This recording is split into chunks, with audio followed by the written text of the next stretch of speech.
From this point forward, we're recording this webcast, and I will save this. It's being saved, and I'll post it to my forestconnect.info website so that you or others can come back and see this as we in the future. Okay, today's topic is working with foresters, and it's really a discussion of who's who and what's what. Foresters, as we'll see in a minute, are an important element of the recipe that we all have a need for when it comes to managing our forest lands. So let's jump right in. First though, let's start with a quick poll, and a poll is nothing more than a simple little survey, and it gives me a chance to know who's out there and a bit of your demographics. And I'd like you to check two different boxes. One box from the first set of three, whether you're a forest owner and an enthusiast, a forester. The third box, a forest enthusiast, would be someone that is interested but doesn't own forest land. And then how many acres of forest land you either own or manage. So if you're a forester, you'd indicate managed lands rather than owned lands. So let's take a few seconds to do that.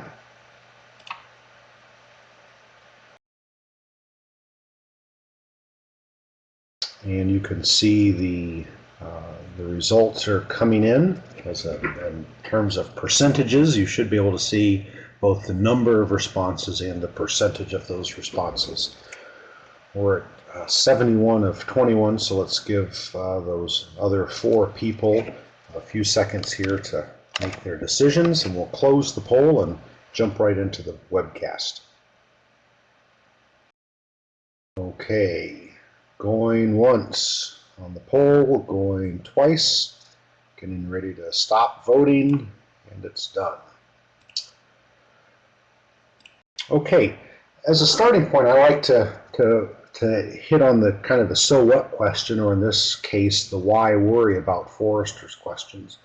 And the reason why we worry about foresters, and the reason why it's worth, I think, having a presentation about how to work with foresters, is that foresters provide guidance to forest owners and to other people on how to manipulate and utilize, and you could say manipulate and utilize forests, but I wanted to be more general and to think about the forest as something more than just a collection of trees. It's really an environment that holds woody plants and animals and all of the minerals and hydrology that goes into the forest. So foresters have a training that allows them to guide people that want to make decisions on how to manipulate and utilize woody plant environments. In that role, foresters provide or can provide critical technical assistance. So when there's a question about what should I do, how should I do it, is this feasible, is it infeasible, foresters have the training and background in many cases to be able to respond to those questions. Another reason to worry about foresters is over the years I've given a number of presentations on things about how to arrange a timber sale and how to make maple syrup and how to manage wildlife habitat. The key in any brief presentation that I give, I can't give all of the information that forest owners need, and I always have to refer them to a forester, and the question that always comes up then is, how do I find a forester? How do I work with a forester? So this is in relationship to that. And then finally, the way that you interact with your forester will have a significant bearing on your success as a forest owner in being able to accomplish your ownership objective. So there are lots of good reasons why we need to worry about foresters. Today's objectives, the things that I'm hopeful that you're going to walk away from this with, is a better understanding of the different types of foresters. I want you to be able to learn how to select a forester that suits your needs, know the types of services that the different types of foresters provide, be able to understand the different types of payment and methods, and to learn about contract clauses with foresters. The take-home message is, and I'll give it to you now, is that you need to be prepared. So for you to form a good relationship with a forester, you need to be prepared. You need to do some homework, which is what we're going to be talking about today, and then you need to stay in control of that relationship. Okay, so let's start with the fundamental question is, how do you know a forester when you see one? And there are several different ways that we can answer this question. First is from a legal definition perspective. Each state will independently define what a forester is. In New York, there is no legal definition for what a forester is. Any person who wants to print up a business card and call themselves a forester can identify themselves as a forester. Other states, in New England and the Northeast in particular, at least that I'm familiar with, and maybe they're more so around the country, do have legal definitions for foresters. They have licensing of foresters. I know Connecticut has licensed foresters. New Hampshire has licensed foresters.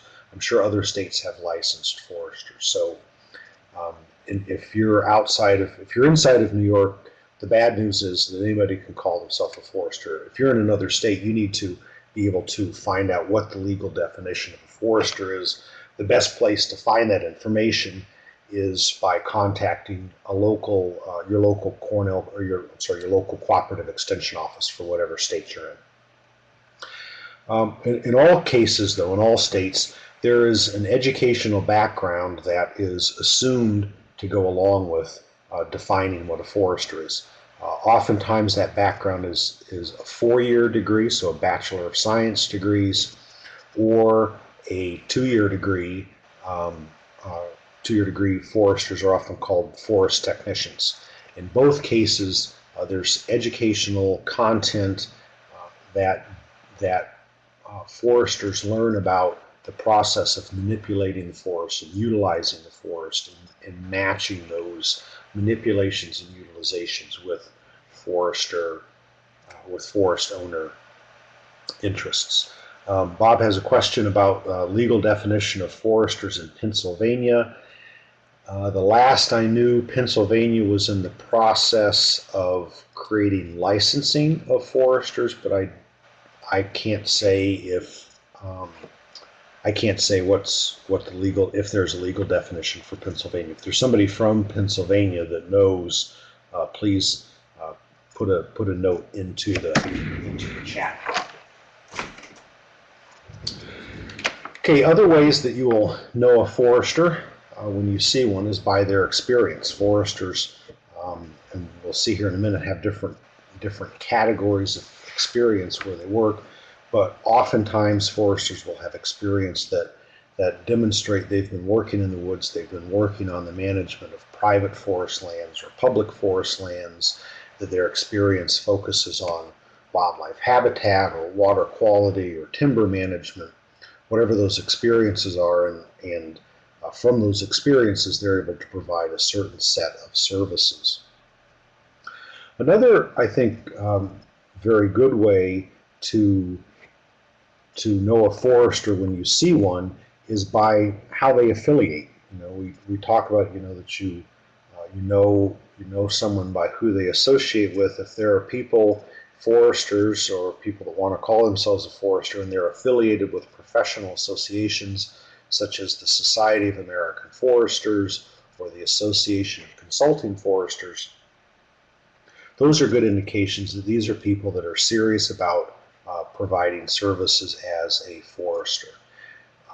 Both of these organizations require some minimum level of educational backgrounds, or some, not minimum, but some specific level of educational background in order to be included as a full member of those associations. These are the forester equivalents of the Bar Association or the American Medical Association. They're trade organizations, professional organizations, and have some standing in and of themselves. And then finally, there's certification. These certifications are typically, and I've given 2 examples. The Society of American Foresters has a certification called the Certified Forester, and there are other third-party green certifiers, such as the Forest Stewardship Council, that will certify foresters who meet usually some more rigorous standard of experience, and or education. So these are some different ways that you can know a forester when you see them. I would, just in terms of getting you started, I would think about, their professional associations, who they affiliate with, their experiences and services, and also their educational background. Let me pause here for a minute. I'm going to expand this note pod that I have, if I can, just to show you. We have a number of website links, and I'll leave these up for a few minutes. If you want, you should be able to, as a viewer, you should be able to take your cursor and select those and copy and paste them into a Microsoft Word or WordPerfect document or Notepad. I can email these, I can email these to myself and then email this list out to other people, or to everybody that's a registered participant. So if you don't get a chance to copy these, don't worry. I'll make sure that everybody who's a registered participant will get a copy of that. If you have other websites that relate to this presentation, feel free to send them to me, and I will add them to the list and send those out to everybody. Okay, so now let's look at the different types of foresters, and you'll see from the column on the left that this is the outline of the things that we're going to cover, and you'll be able to keep track of where we are. The first type of forester that I want to talk about are foresters that are called public service foresters. In some states they might be called cooperative forest management foresters. These are foresters who are, the common thread among all of them is that they're foresters who are paid usually through public funds. So they're either paid by the state, they're paid by the county, they're paid by a federal agency, they're paid by an academic institution. They're foresters who are working for, or should be working for, the public good. So in New York, these foresters, the greatest number of them would actually be employed by the New York State Department of Environmental Conservation, and a link to those public service foresters is the second website that you see in the lower left-hand corner, the DEC Public Service Foresters website, which ends in the 27790.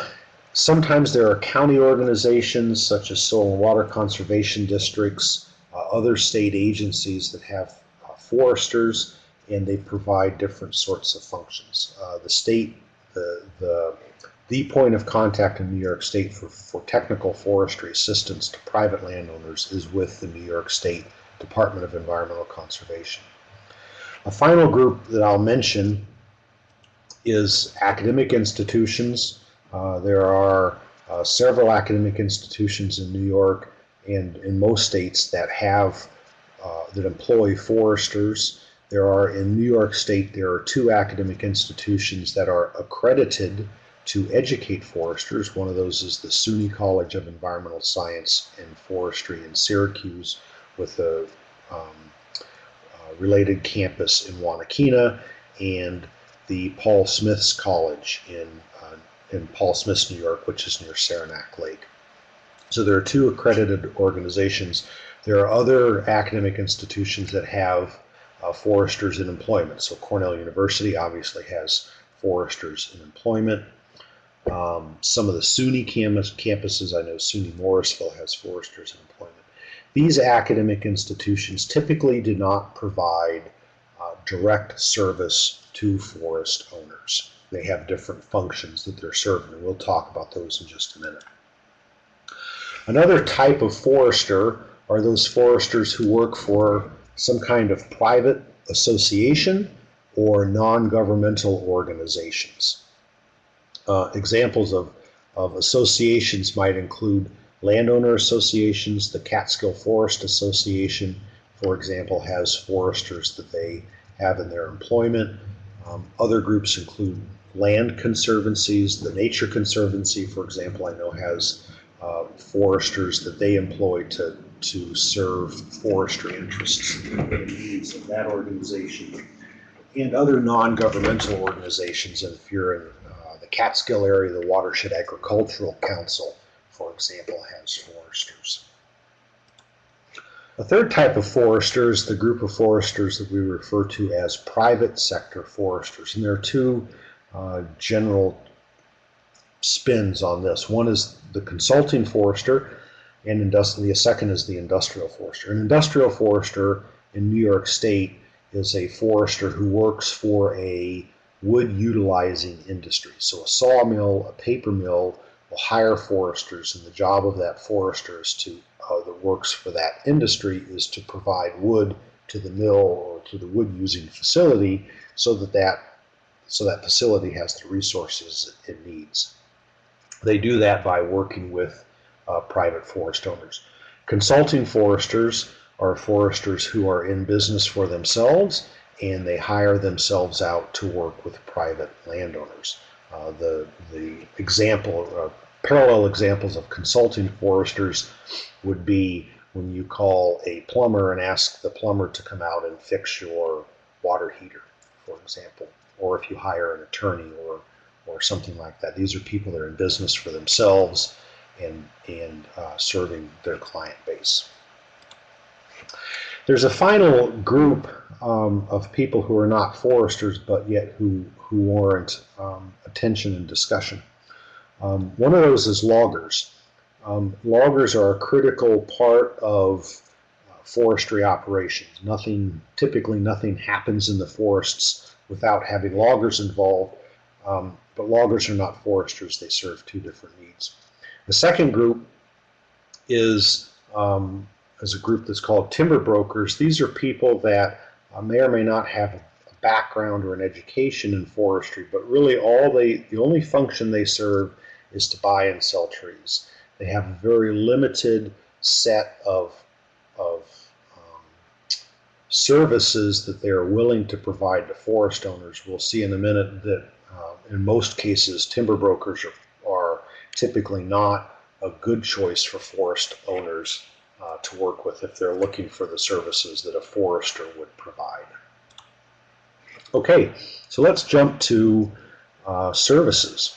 What are some of the things that your forester could do for you? And I've broken these out into three different general areas. First, they should be able to inform you about various opportunities that exist on your property.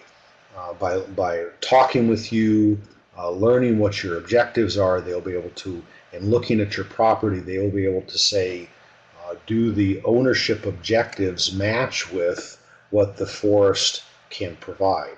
If you're, let's say for example, you own property in the northern Adirondack Mountains, and your interest is to grow high quality black walnut saw logs, that's not a good match because the soils and the climate are not of that area are not matched up with with the ability to grow black walnut. By the same token, if you have an early successional young forest and you have a patch of it that's surrounded by agricultural lands, and your interest is in wildlife associated with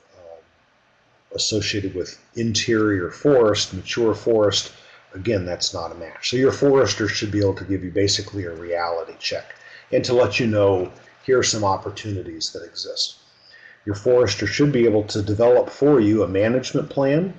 A management plan is a guidebook, is a roadmap for what you have on your property and how to utilize that. Your forester can do an inventory of your property. They can appraise the value, help you determine the basis. If you're going to be approaching your forest property with a business mindset, then knowing your basis is a critical step. They'll be able to assess wildlife habitat, identify recreational trails, plant trees, administer timber sales, things like that. So this is that list of develop that falls under develop is very broad, and just gives a hint at some of the types of things that they can do. A final thing that I want to mention, something that your forester could do, and in this case actually I think should do, is admit where they have an inability to fully serve you. And that could fall under one of three areas. It could be that they have a bias. Their bias may be that they have interests in, that they may work for an organization that has a certain agenda, and that they need to be clear in recognizing what that agenda is. It may be that they have limitations, that they are particularly specialized in high quality hardwoods, and you have interests more along the areas of wildlife. They can probably still serve your needs, but they may not be as fully functional as somebody else might. And then finally, in the area of conflicts of interest, if there's anything that might limit their ability to fully represent your interests as a forest owner, I think they should be explicit about that. An example of this, again, is if they work for an organization or a company that has one agenda. If you have a different agenda, they should be willing to describe that. And it doesn't necessarily, it doesn't necessarily mean that you wouldn't work with them as a forester, but you need to have all knowledge up front. Okay, what are some of the services that are provided by the different types of foresters? From the public sector, these services are provided, and I say they're provided free. They're obviously not free. They're your tax dollars at work, so they're actually services that are prepaid. So you can contact the New York State Department of Environmental Conservation. Again, the website for them is the second website. I'll highlight it. I don't know if you can see the highlight or not. The DEC Public Service Forester website. And they will make free site visits. They'll come to your property. They'll talk with you. They'll develop a stewardship plan or a management plan. They will advise you on any federal programs that might be available, which currently there are none, and then provide advice on your goals, on your objectives. I say DEC and then parentheses plus. Many of the other county level forestry staff, for example, soil and water conservation districts, might be able to do similar kinds of services. In other states, there may be other agencies, state or federal agencies, that provide these suite of services. So you need to do a little homework and see who does what in your area. Also on the public sector side, the academic institutions, these are groups typically, as I said, do not make visits to private forest owners. They will visit with private forest owners usually only to the extent that it supports what they're trying to accomplish. So if they have a research project, if they have an extension workshop, then they will visit with forest owners. I, for example, do not make here's a federal program. NRCS has programs to help landowners write management plans and implement practices. Oh, okay. Is that under the, which is that FLEP, or is that a different, that's part of the Farm Bill?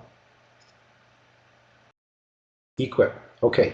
So check with your local, every county or multi-county area would have a soil and water conservation district or NRCS office. Where's the point of contact for EQIP? Sally, here we go. So the NRCS, so if you look in your phone book under the government pages or section for the Natural Resources Conservation Service office and ask them for information, ask to talk to a specialist, I guess, technical specialist about forest management plans and how to implement practices related to forestry. Thank you. So academic institutions have services that are typically not directly tied to assistance to private forest owners. There are some academic institutions at the level of county cooperative extension that will make individual visits, but the types of things that they offer, the services that they offer, are usually fairly limited. Similarly, the state forestry agency, at least in New York, because of the number of foresters, which is fairly small, and the number of forest owners in New York, which is very large, they have a limited variety of services that they just physically have time to provide. Okay, services that are provided through various associations and non-governmental organizations are going to vary a great deal. In most cases, their services are going to be matched pretty closely with what their mission is. If they have a mission on land conservation and land protection, then the types of services that they provide would probably be related to those. I can't say much more than this because it's going to vary from organization to organization and among associations. The obvious question to ask, or one obvious question to ask, and this goes back to some of the things that foresters should disclose, is what their bias is, if they have a bias, if they have limitations, if they have conflicts of interests, and what payment, if any, is going to be associated with the services that are provided. And then in the services that are provided by the private sector, this again is the consultants and the industrial foresters, those are going to vary all across the board. You can find a forester in your area to cover probably almost anything that you want to have done on your property. It might include management plans, wildlife habitat assessment or creation, layout, design, creation of trails. If there are permits that are required, there'll be foresters familiar with that permitting process, developing and administering timber sales, applying herbicides, planting trees, pruning trees, giving you guidance on how to do things. So all of those, essentially anything, and this comes back to that first statement I made about manipulating and utilizing the woody plant environment, foresters are out there that can do that. You just need to find that one. The payment in this case is going to depend upon what services you ask that forester to provide and who the forester works for. If the forester works for the forest industry, for a sawmill or for a paper mill, some of the services may be provided free, I'll say, because the forester is hired by the company to provide that service. In other cases, the services, and certainly if you're working with a consultant, you as the forest owner would have to pay for that service that your forester provides. Timber brokers, and this is again, this is a group that I mention only because they typically don't serve the interests of most forest owners. Their primary service is to broker the timber. They contact a forest owner, say we'll buy the trees, they buy the trees, and then they may resell that timber to a sawmill. It's a tenuous situation for a forest owner to be in because they lose control over what's happening on their property. Timber brokers focus on buying and selling timber. They're more often than not self-employed versus employed by a mill, and most of the stories I hear about don't suggest that they have much interest in landowners' goals of sustainability. So this is a group you need to be careful of.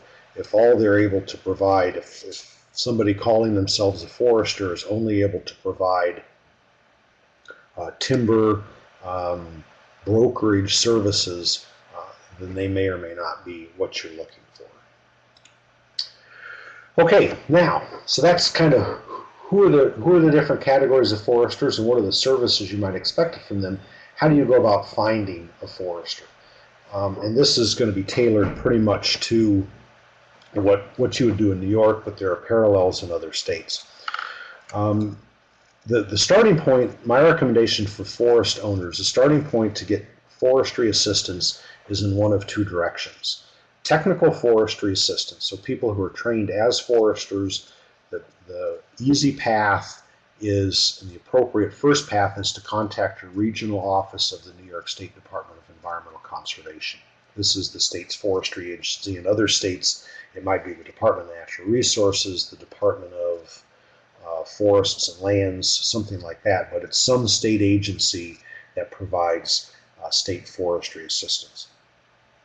If you don't know if you're ready to meet with a forester, many states also have what's called a forest owner volunteer program. In New York, Cornell has the Master Forest Owner, or the MFO, volunteer program. These are people, they're forest owners, they're people just like you who have had some level of training.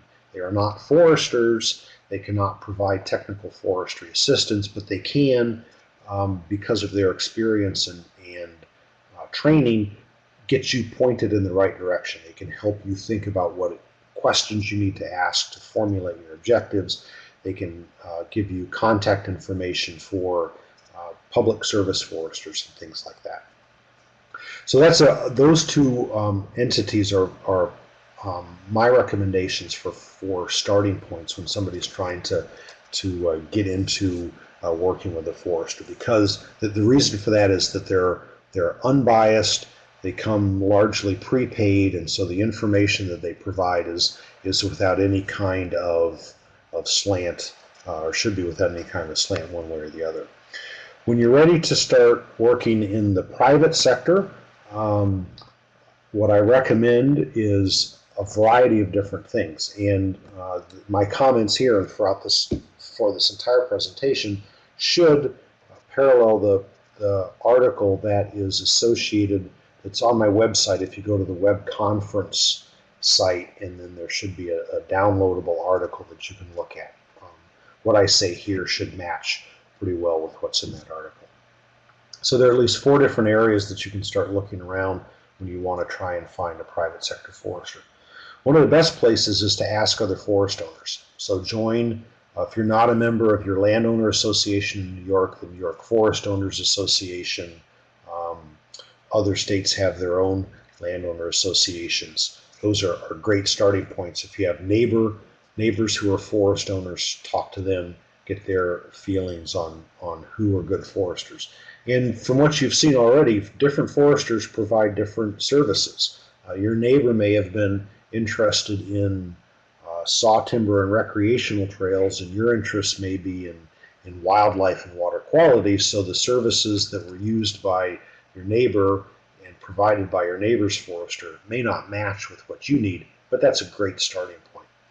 Another starting point is to contact the state forestry agency and get, in New York, the DEC, and get their list of cooperating foresters. And the third website that you see in the lower left-hand corner under the label DEC Cooperating Foresters, you can pull up a list of foresters who have registered with the state forestry agency. Their name is on a list, and you can, it's basically a phone book of foresters. Another place to look is on the Forester Association websites. Those are the first and the fourth, the Society of American Foresters, the Association of Consulting Foresters. Other states and other organizations also exist. But these are places where you can get a list of foresters. And then finally, if you go to landowner workshops, if there are conferences or woods walks or seminars, sometimes there will be foresters that will have a display table there, and they'll have some pictures of some of the things that they've worked on. They'll have business cards. This is another good place. So this first step is really, you're just trying to collect a list of people that might be able to provide services. Just because somebody shows up on any one of these 4 different categories, something like a landowner association, somebody that you talk to a landowner association on a website, does not necessarily mean that they're going to serve your needs, but it's a starting point. So some other good possibilities, as Laura has mentioned, our soil and water conservation districts may have lists of foresters in the area. The Tree Farm Organization is an organization that's, at least in New York, is coordinated through the forest industry, and they too, yes, do have lists of foresters. So those are good additions. Thank you. Okay, so let me just point out this: using this chat box is very handy. So you can, please feel free to offer additions and/or questions. So the second step. So you've gone out, you've attended landowner workshops, you've talked to other people, you've looked at lists and websites, and you have 5 or 10 names of foresters. How do you pick one, or how do you narrow that list down to 1 or 2 or 3 that you want to specifically talk to? There are 7 different things that you can use to help you evaluate the quality of a forester. And I go back and forth when I think about how to do this. And part of the reason why I go back and forth on how to do this is I'm going to be planning to do it sooner than now, but for one of the properties that I own, I'm going to be hiring a forester to do some work for me. I'm trained as a forester, but because of my work experiences, I don't work with markets and being able to move wood. So I need to hire a forester that has that training and that experience. So I'm going to be going through the same process just like other forest owners are. So I have, I think, kind of a real perspective on some of the pressures involved with this. When I've sifted through this, one thing that keeps continually coming to the top is the willingness of a forester to participate in continuing education. Foresters went to forestry school 3 years ago, or 5 years ago, or 25 years ago, and the technology and the science that goes into the management of forests continues to change. The only way that foresters are going to be able to keep on top of, or the best way that foresters are going to be able to keep on top of those changes, is to participate in continuing education. So being able to screen a forester and know that they are members of professional associations and participate in regular training events is a good way to start evaluating their quality. Also looking at their experiences. I'm just, as an example, I'm a forester, but my work experiences are not one. I wouldn't recommend me to any forest owner who wants to have on-the-ground technical assistance. That's not what I do as my work experience, and so, and similarly, other foresters might work with one area of specialization. So check and find somebody that matches what you're looking for. Foresters should have references that they can give you, people that they've worked for, people that have similar kinds of interests that you have. If you're interested in recreational trails or sugar bush management or whatever it is, ask them to give you some names of people that they've worked for and provided those services for, and then call them up. Say, I've been talking to Forester Smith, and I want Forester Smith to provide services on sugar bush management. What did this forester do for you, and how did they do it? So if they have any kinds of certification, that's another good way to evaluate forester quality. I've put formal education, as you can see, very low on this list. Within the forester community, there's, at least in New York, there's some level of tension between foresters who have 2-year degrees and 4-year degrees. The 2-year degree foresters have the same kinds of technical skills, forestry skills, that 4-year foresters have. And I know some 2-year foresters that are outstanding foresters, and I know some 4-year degree foresters who are not outstanding foresters. So it's important that they have some kind of formal education. I'm less able to pin down the 2-year or the 4-year as something that I would use to really make a decision. And then finally, it may be, depending upon your circumstances, you may want to visit some of the previous jobs or visit with some of the forest owners that a prospective forester has served. Okay, let's jump to payment options. I'm not going to be, just so you know, I'm not going to be giving any specific discussion about pay rates. I don't think that makes sense for me to do. What I will, though, do is help you think about how these payment options are going to work. And there are two different categories of payment options depending upon the activities that you need. One is if you have non-commercial activities, that being activities that you want the forester to do for you that will not generate any revenue. It might be developing a hiking trail, it might be assessing wildlife habitat, it might be um, planting trees. So those are non-commercial activities. The primary commercial activities would be some kind of a forest harvest, either a timber harvest or a pulpwood harvest, something that's going to generate revenue. So those are the two categories. There are ramifications for the two different basic types of payment options. One payment option is called a commission, and that's where you pay a percentage of the value that's generated, the revenue that's generated through a commercial activity. If you're having a timber sale, there will be some percentage of payment that's made to the forester for the services that the forester provides. Obviously, if you have a non-commercial activity, the commission option doesn't work. The second option is a flat rate option, and that is payment by the hour or payment by the acre. These two different payment options, if you get a group of foresters together and have them start discussing what they prefer and what they think is best, will generate a very high level of tension. The things that you should think about, payment on a commission, the forester who works on a payment for a commission in regards to a timber sale, especially the sale of high value timber, has the potential, and the key word there is potential, for a conflict of interest. The reason for that is because if they're paid on a commission, then when they mark trees that have a high value, when they mark trees for cutting that have a high value, they make more money. When they mark trees that are weedy trees, trees that maybe should be cut to improve the quality and vigor of the forest, they lose money.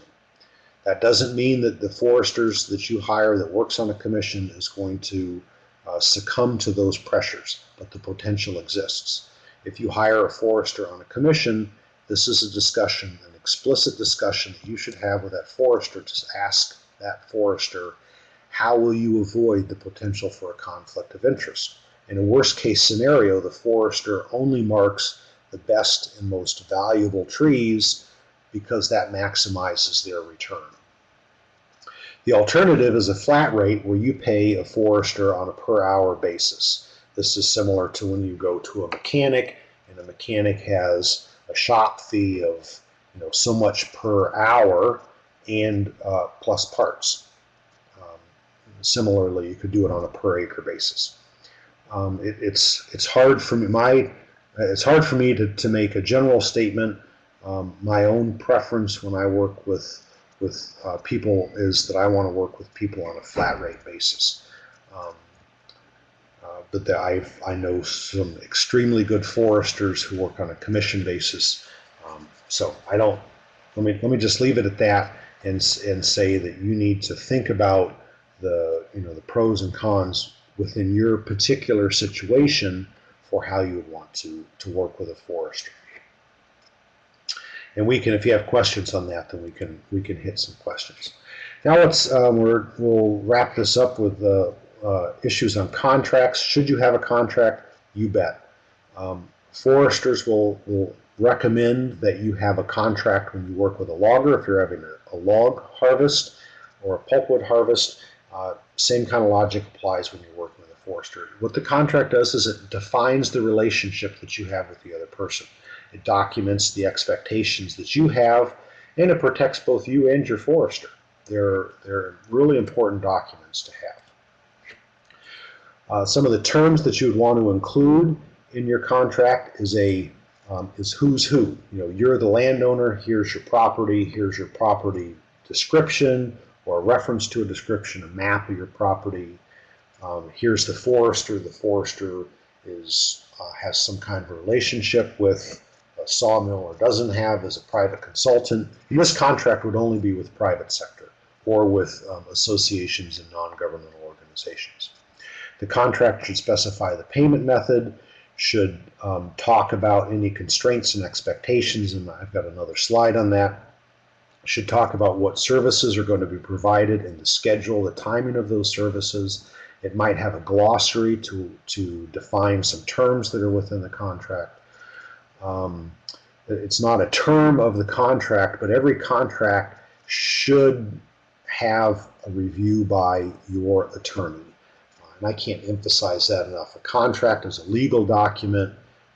Once you sign that contract, you're bound by law to provide certain things and to endure whatever conditions you've created through that contract.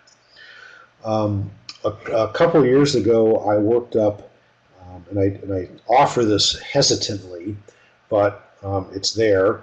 I worked up a sample or an example contract that a forest owner might have with a forester.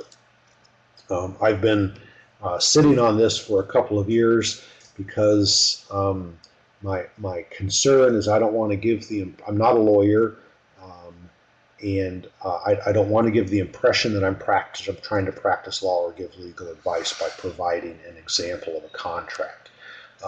But yet by the same token, I think that because of the process that I went through to develop this, it's a good educational tool. And so I provide this within the spirit of an educational tool.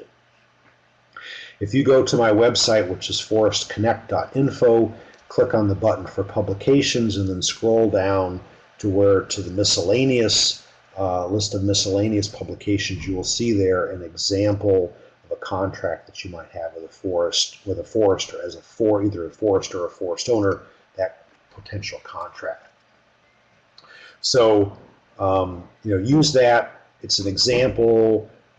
Feel free to take it and manipulate it, but it very obviously you can't. It's not a boilerplate. It's not a template. It's an example, and it needs to be modified.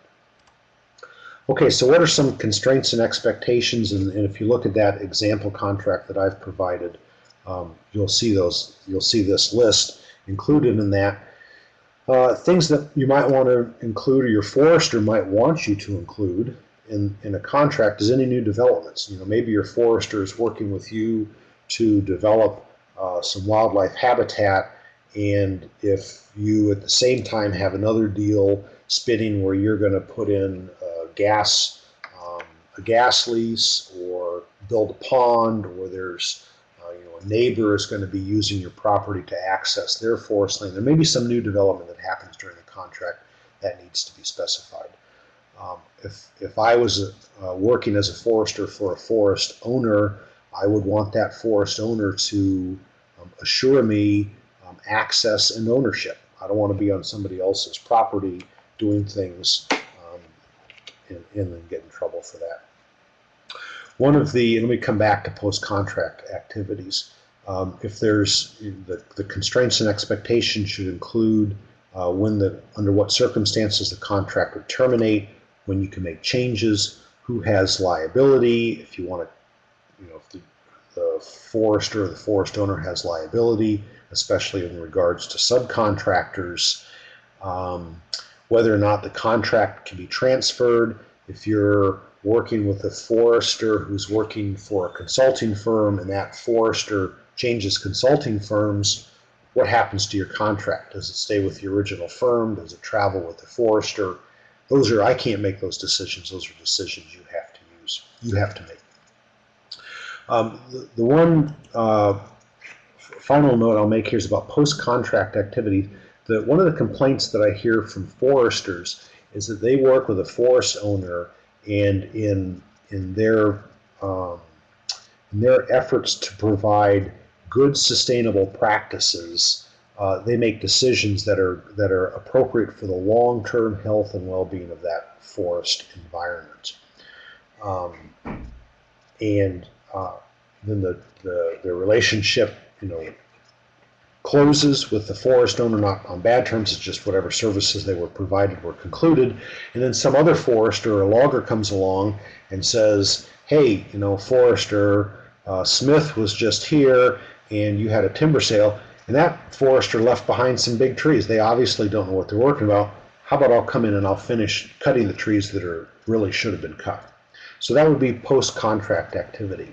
If I was a forester working with forest owners, I would want to have some assurance, if you will, that that the services that I provide, especially if it was part of a timber sale, wouldn't be circumvented. That some second party wouldn't come in after I was done and basically undo what I was doing. Now, you as a forest owner, that limits you, so maybe that's not something that you would want to have. As a forest owner, I'm not sure I would agree to that clause. So it's just, I put it out there. Foresters and forest owners need to have, maybe use that as a point of discussion. Okay, so what should you do now? You have to stay in control. It's your land. You're working with a forester to serve your ownership objectives. So it's in your best interest to stay in control. You need to become informed. You do that by reading the materials that are associated with this web conference, looking at the sample contract, thinking about it as an educational resource, not as a template, attending landowner workshops, talking to other landowners, talking to your state forestry agencies and other agencies, governmental agencies. You have to know what you want. Solicit resumes from prospective foresters. Contact references, make site visits if it's appropriate, and talk to foresters and interview them. Essentially, you're hiring this person, although you're hiring them as a subcontractor, not as an employee. But you have to know what you're getting. So talk to them. It's way better to have those maybe difficult conversations before you've signed a contract with them rather than after you've signed a contract with them. Okay, so let's take a concluding poll, and then we'll open the floor to discussions or comments that you might have. So let's go ahead, and you should be able to click multiple answers here. Let me know if you're not able to collect multiple answers.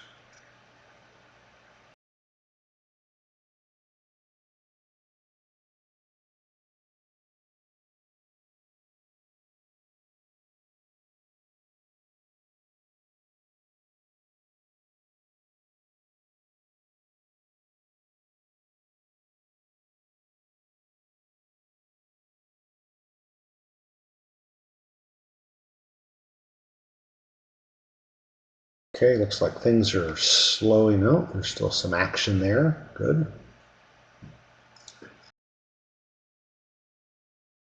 Okay, let's give folks a couple more minutes to do any final votes they want to make, casting votes. While we're doing that, I'll just make a comment on that last question about I would have my attorney review a contract before I sign. I always have to preface the attorney with the word my rather than have an attorney. I learned a lesson a few years ago. My parents were building a house, and I asked them if they had a contract with the builder, and they said, yes, they have a contract. I said, did you take that contract to an attorney and have an attorney that you contacted review it? And my mom and dad said, no, the builder has an attorney, and he said that he had his attorney review the contract.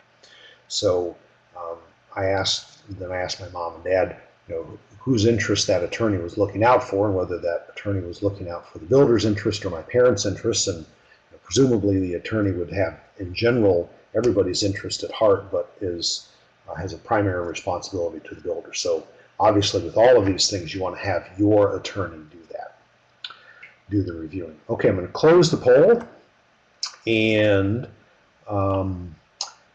that is, I think, the last slide. So why don't we, I'll just open the floor up to discussion. If you have questions, please submit them to the chat box. I'll expand the chat box so that we can see it better.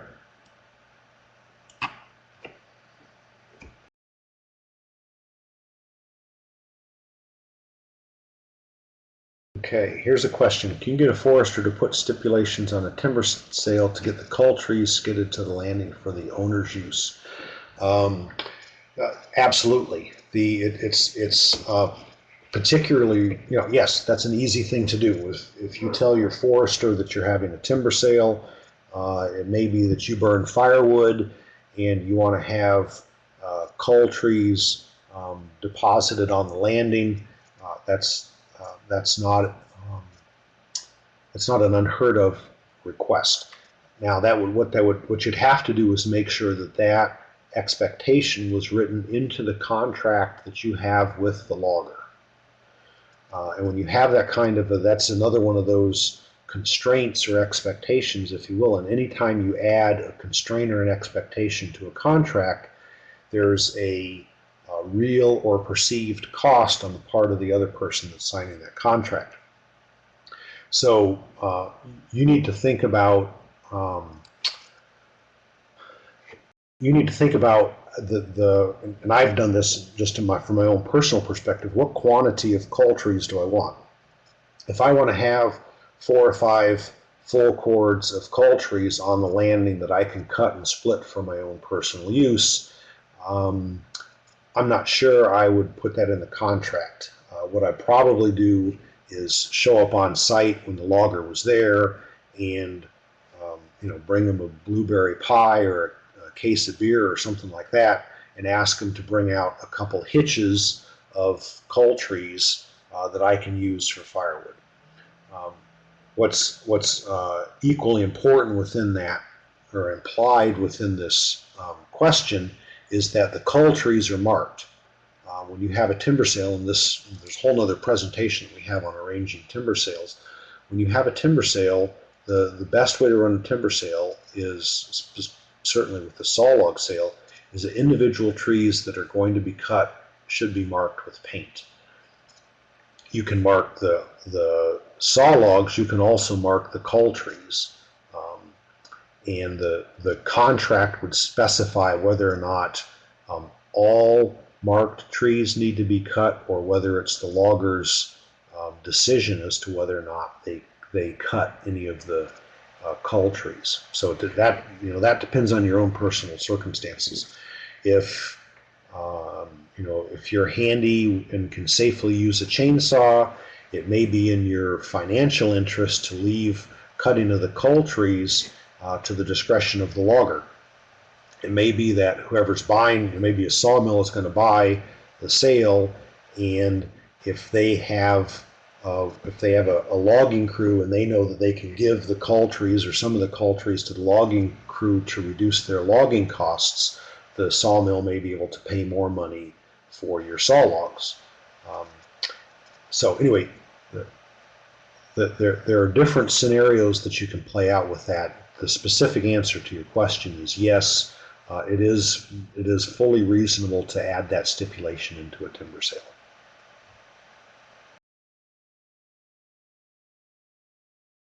Okay, are there other questions that folks have?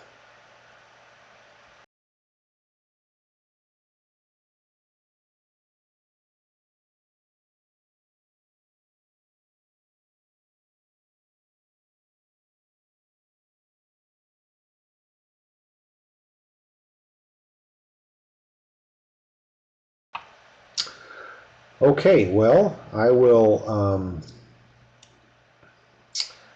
why don't we'll bring this webcast to a close. If you have questions, you have, I think, yeah, you all have my email address because I've sent you several emails, so you can respond back to me. I have, here's a question, maybe a question coming in.